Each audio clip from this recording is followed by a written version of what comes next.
आता बघूयात ठाकरेंच्या मराठवाडा दौऱ्यात संदर्भातल्या टॉप 9 बातम्या। राज्यात अनर्थ मंत्री, गृहकला मंत्री, नगरविकास मंत्री, शेतकरी मदतीवरून उद्धव ठाकरेंचा महायुती सरकारवर हल्लाबोल।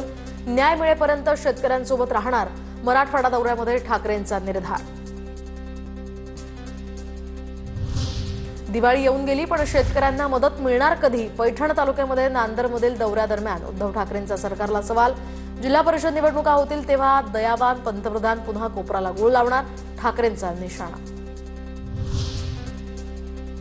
अजित पवार बेधडकपणे सांगतात, शेतकऱ्यांनो हातपाय हलवा, मग सरकार म्हणून तुम्ही काय करताय? उद्धव ठाकरेंचा अजित पवारांना सवाल।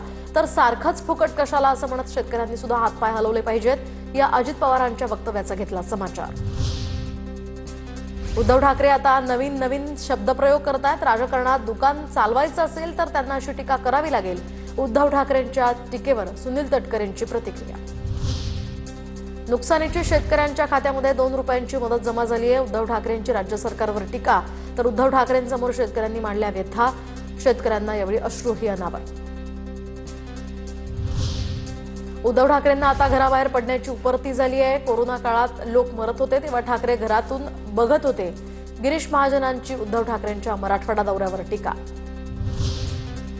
शेतकऱ्यांना किती मदत मिळाली ते पाहण्यासाठी ठाकरेंचा दौरा। उद्धव ठाकरेंच्या दौऱ्यावर टीका करणाऱ्यांना खासदार ओमराजे निंबाळकरांचं प्रत्युत्तर। जूनची तारीख मान्य नाही, तातडीनं कर्जमुक्ती करा। उद्धव ठाकरेंची छत्रपती संभाजीनगरच्या दौऱ्यावर असताना राज्य सरकारकडे मागणी, तर निवडणुका काढून घेण्यासाठी जूनचा वायदा केला। उद्धव ठाकरेंची राज्य सरकारवर टीका। पहिल्यांदा उद्धवजी बाहेर पडलेत, मला आनंद आहे। उद्धव ठाकरेंच्या दौऱ्यावर मुख्यमंत्री फडणवीसांची प्रतिक्रिया।